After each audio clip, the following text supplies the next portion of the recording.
Assalamualaikum warahmatullahi wabarakatuh. Bismillahirrahmanirrahim. Alhamdulillahirabbil alamin. Wassalatu wassalamu ala asyrofil anbiya'i wa imamil mursalin sayyidina wa maulana Muhammadin wa ala alihi wa sahbihi ajma'in. La haula wa la quwwata illa billahil aliyil azim. Amma ba'du.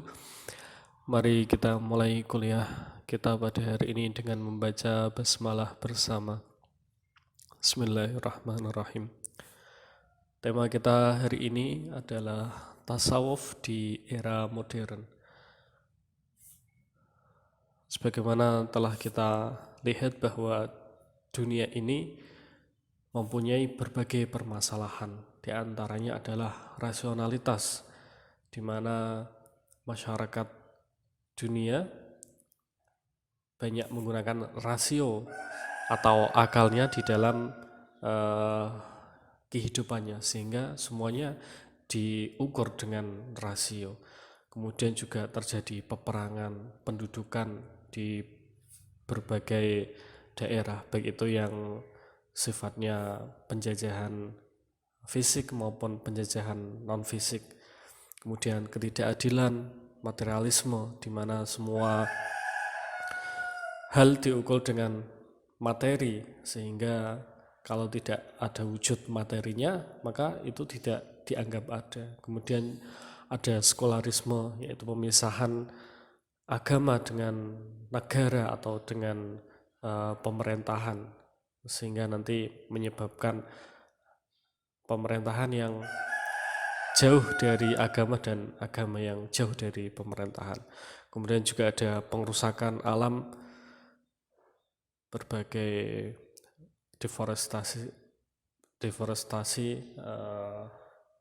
atau pengundulan hutan, kemudian penambangan, kemudian pencemaran sungai dan lain sebagainya, serta kebuntuan modernisme, di mana modernisme mempunyai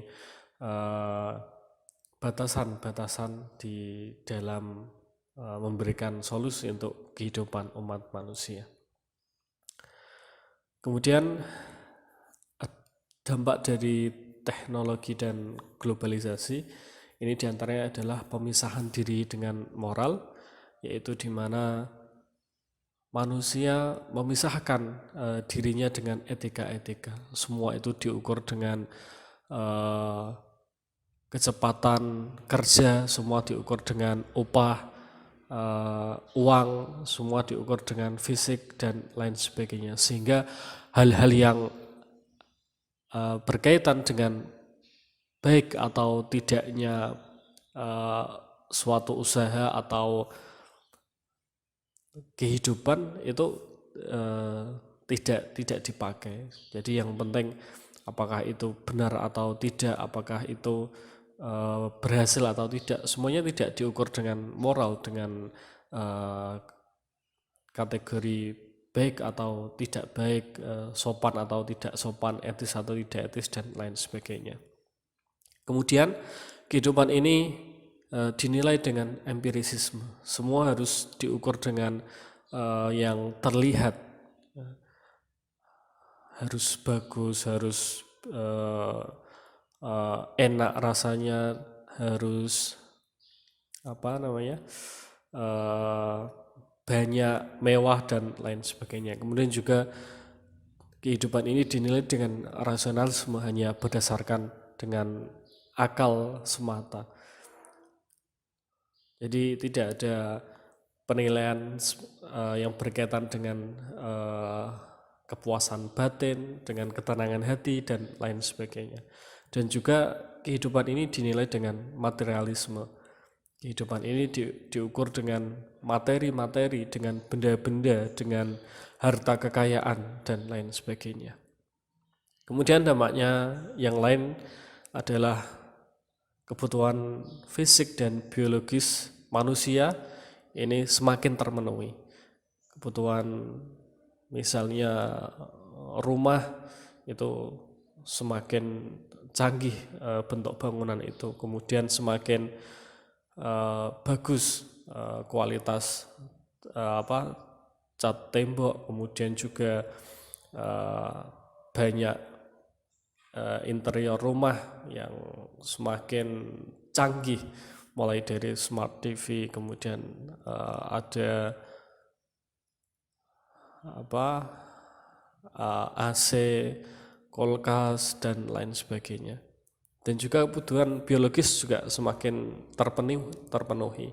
Di antaranya kita sekarang semakin mudah menemukan daging ayam, di mana 20 tahun yang lalu mungkin tidak ada lauk ayam kecuali di waktu tertentu seperti hari raya atau ketika ada acara-acara besar. Namun kita tiap hari dapat menjumpai daging ayam.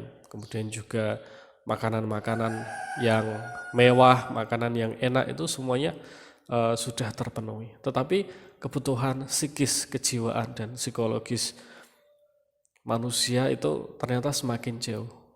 Kita bisa menikmati daging ayam setiap hari, tetapi apakah itu baik untuk kesehatan kita? Apakah itu cukup dengan memenuhi kebutuhan psikologis kita, di mana kita butuh ketenangan, tidak hanya butuh enaknya daging ayam, tetapi kita butuh hati yang tenang, butuh ketentraman, butuh kekhusyuan di dalam bekerja.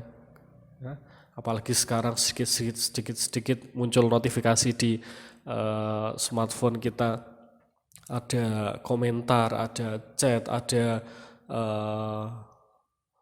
retweet dan lain sebagainya, dan nanti ada DM di Instagram. Ini semuanya menyebabkan kita menjadi ternyata semakin tidak tenang. Kita semua sedikit-sedikit kepikiran HP kita, kepikiran rekening kita, kepikiran teman kita yang jauh dan lain sebagainya. Sehingga di aspek lahiriah kita sudah mendapatkan semuanya, namun di aspek batiniah kita ternyata tidak ada. Jadi hati kita ternyata tidak semakin tenang, diri kita ternyata tidak semakin sehat, kemudian pikiran kita tidak semakin jernih, dan lain sebagainya. Oleh karena itu tasawuf ini menawarkan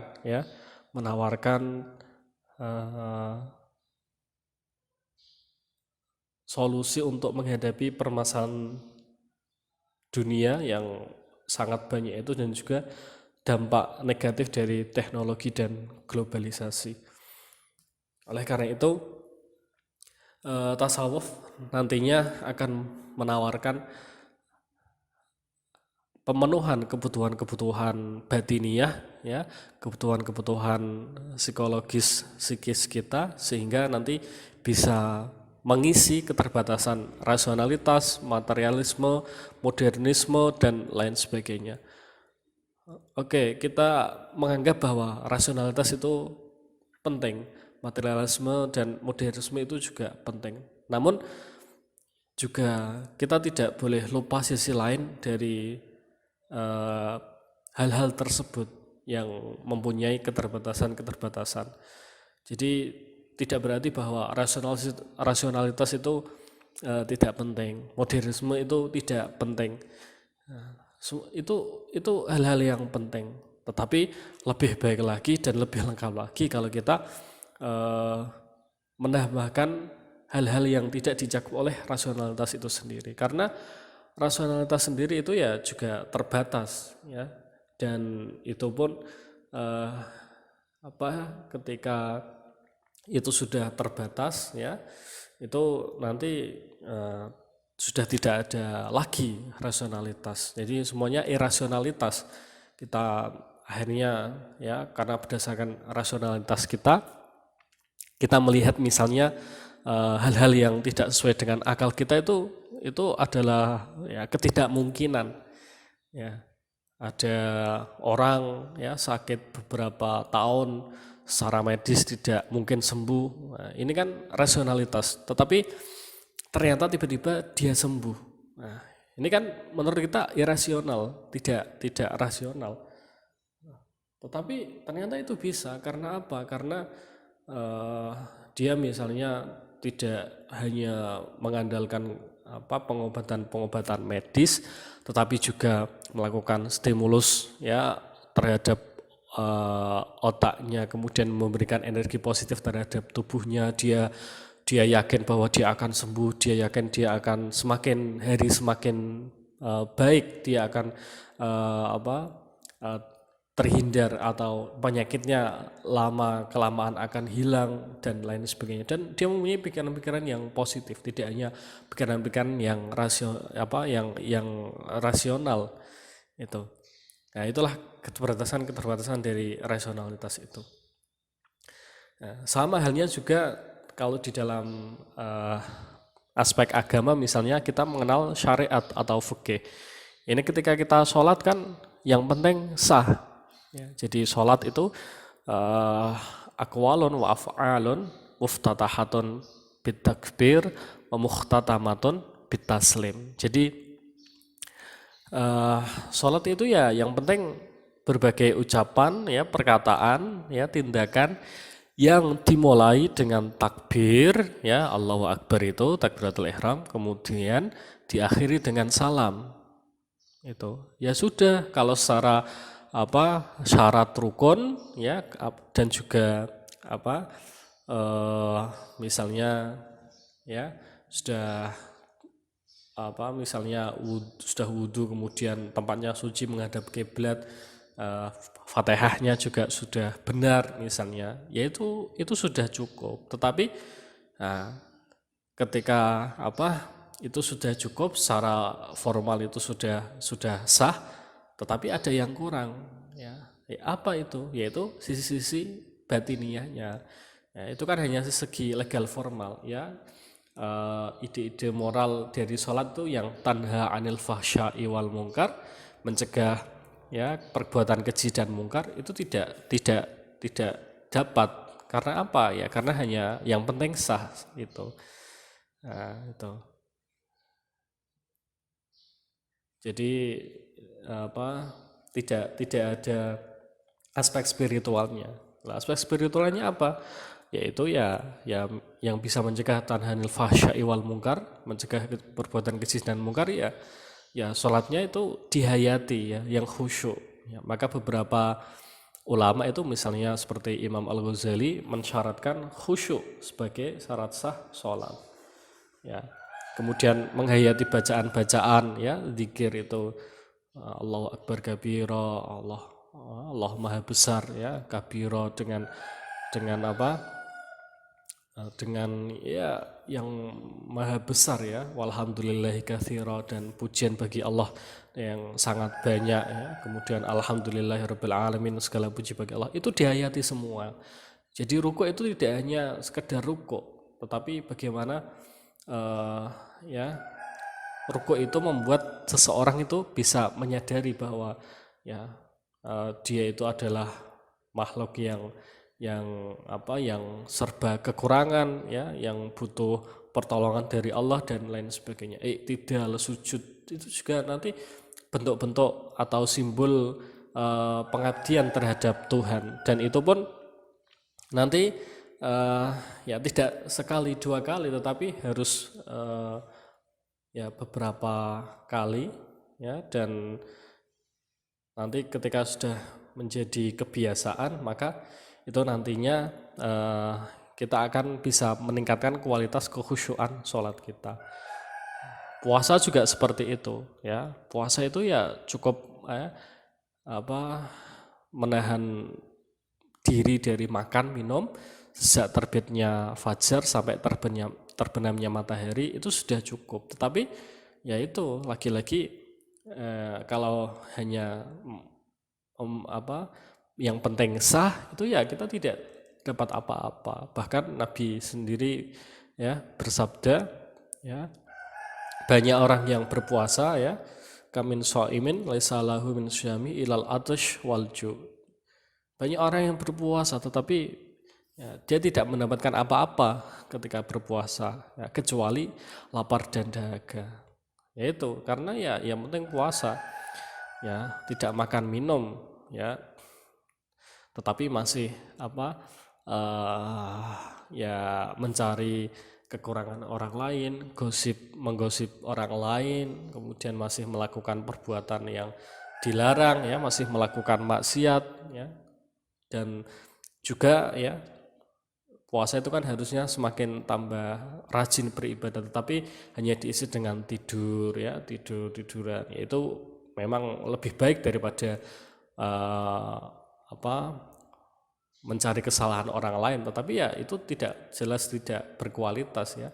Puasa itu ya memperbanyak sholat ya, sunnah, zikir, sholawat, ya, mengaji Al-Quran, mengaji kitab-kitab ulama misalnya.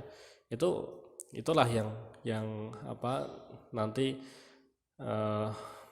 memberikan bisa memberikan kepada seseorang arti puasa yang sesungguhnya. Jadi tidak hanya sekedar sisi lahiriahnya saja. Dan juga tasawuf nanti menawarkan kesejukan, ya, di dalam kehidupan kita, ya, di dunia ini dan juga dalam beragama. Ya, banyak orang yang beragama dia hanya mementingkan sisi-sisi lahiriahnya saja. Yang penting berjenggot, yang penting celana atau sarungnya tidak sampai ke mata kaki, ya. Tetapi ya sering mengkafir-kafirkan orang lain, sering menyalahkan amaliyah orang lain. Nah, ini kan tidak sejuk, ya. Jadi dia ya rajin jamaah, dia rajin berpuasa, tetapi dia masih menyakiti tetangganya, dia masih menuduh kafir orang yang tidak sepaham dengan dia, ya. Dia masih suka menjelek-jelekan, ya, pemerintah dengan sejelek-jeleknya, ya. Menjelekkan berbeda dengan arti kritik, ya. Menjelekkan itu kan yang penting pokoknya semuanya itu pemerintah itu salah misalnya. Itulah, ini kan tidak sejuk, ya. Maka Rasulullah SAW ketika ditanya oleh para sahabatnya, ya, ada orang yang dia rajin sholat, ya, beribadah tiap malam, tetapi dia sering mengganggu tetangganya, menyakiti tetangganya, ya. Bagaimana Rasulullah? Ya, dia akan di neraka. Tapi ada orang yang ya sholatnya biasa saja, ya. Kemudian ya mungkin jarang tahajud, ya, qiyamul lail, tetapi dia baik dengan tetangganya. Dia di mana Rasulullah? Dia di surga. Itu menunjukkan bahwa ya beragama tidak sekedar ya penting, ya, menjalankan agama, tetapi ya harus punya nilai-nilai kemanusiaan, harus punya ya nilai-nilai ibadah yang membumi, yang itu juga tidak hanya baik kepada Allah tetapi juga baik kepada manusia dan lingkungan sekitarnya. Kemudian yang terakhir, bahwa tasawuf menawarkan ini jalan untuk menemukan kembali makna hidup yang sebenarnya. Kita apa sih sebenarnya hidup di dunia ini? Tujuannya ya tidak lain ya untuk akhirat, ya, walal akhiratu khairul laka minal ula. Ya, nanti untuk di akhirat, di akhir kehidupan kita itu apakah kita termasuk orang-orang yang beruntung atau tidak, ya? Apakah termasuk orang-orang yang rajin beribadah, berbuat baik kepada sesama atau tidak? Nah, itu kita harus ya memahami makna-makna batiniyah, ya, agar bisa khusyuk beribadah, berbuat baik kepada orang lain, ya. Kan ada orang yang sedekahnya banyak sekali tetapi ternyata dia tidak baik dengan tetangga dan saudaranya, ya. Ini kan tidak menemukan kembali makna hidup, ya, yang sebenarnya. Sedekah itu kan biar orang lain itu senang, ya, kita juga senang bisa membantu orang lain. Tapi ternyata dia sedekah hanya untuk mencari popularitas, ya, apalagi sedekahnya nanti ya untuk ya diungkit-ungkit kembali, ya. Terlebih nanti yang sering menggalang dana untuk sedekah tetapi ternyata sedekahnya dipotong, ya, sekian persen, ya, untuk dirinya. Nah, ini kan ya tidak hidup makna sedekah yang diajarkan oleh Rasulullah ya oleh Allah dan Rasulnya. Gitu. Jadi nanti tasawuf ya menemukan ini kembali makna hidup yang selama ini hilang ya. Jadi manusia itu kan ya selalu mencari uang, selalu berusaha untuk agar lebih baik dari orang lain, tetapi dia lupa membantu orang lain, dia lupa dengan tetangga saudaranya ya. Itu dia lupa dengan ketenangan hatinya ya dan lain sebagainya. Ya, oleh karena itu banyak ulama yang mengatakan bahwa ya orang-orang yang hanya berpijak pada sisi lahiriah atau syariatnya saja, dia akan menjadi fasik. Ya, orang-orang yang fasik. Man tafaqqaha ya walam yatasawwaf ya tafassaqa. Jadi orang yang hanya ya mengandalkan fikih saja ya dia akan menjadi orang fasik. Waman tasawwafa walam yatafaqqah tazandaqa. Dan orang juga seperti itu, ketika dia tidak paham hukum fikih ya tetapi langsung bertasawuf, langsung yang penting dia khusyuk tetapi tidak tahu ilmunya, yang penting dia sholat sunnah tahajud tetapi tidak tahu ilmunya, ya akhirnya tazandaqa, dia akan menjadi orang yang zindik, orang yang ya secara lahiriah kayaknya ya agamis tetapi ternyata tidak punya ilmu, tidak sah apa yang dilakukannya ya. Waman tafaqqaha ya wa tasawwafa ya faqad tahaqqaqa. Dan orang yang dia berfikih ya tahu syarat sah tidaknya, tahu legal formalnya ya waman tafaqqaha wa tasawwafa ya, dan dia juga di samping tahu syarat sah sholat ya dan yang membatalkannya itu, dan juga dia tasawwafa ya mengisi sholatnya dengan kekhusyukan, dengan kesunahan, dengan penghayatan ya, sampai kadang ya bisa menangis ketika membaca ayat itu dan bisa sampai berjam-jam ketika sujud itu ya faqad tahaqqaqa lah, dia adalah muslim yang sebenarnya. Jadi itu tasawuf dan fikih itu dua sisi mata koin ya, koin uang yang tidak bisa dipisahkan ya, jadi saling melengkapi ya. Maka jangan kaget ketika orang yang berfikih saja itu suka menyalahkan orang, oh kamu tidak sah, kamu ini fasik, ini tidak ada sunnahnya, tidak ada dalilnya dan lain sebagainya ya. Itu karena ya aspek-aspek formalnya saja, aspek fikihnya saja, dia tidak tahu aspek batiniahnya nanti seperti apa, tidak menghayati itu. Nah, dalam kehidupan sekarang ya menghadapi pandemi ini juga tasawuf sangat penting ya bagi kita sendiri ya, bagaimana kita menumbuhkan semangat optimisme ya, kita meningkatkan imunitas kita dengan energi-energi positif ya, dengan berpikiran yang baik-baik ya. Nanti ya walaupun corona itu ada ya kita yakin corona itu ada ya, secara medis, secara empiris sudah ada ya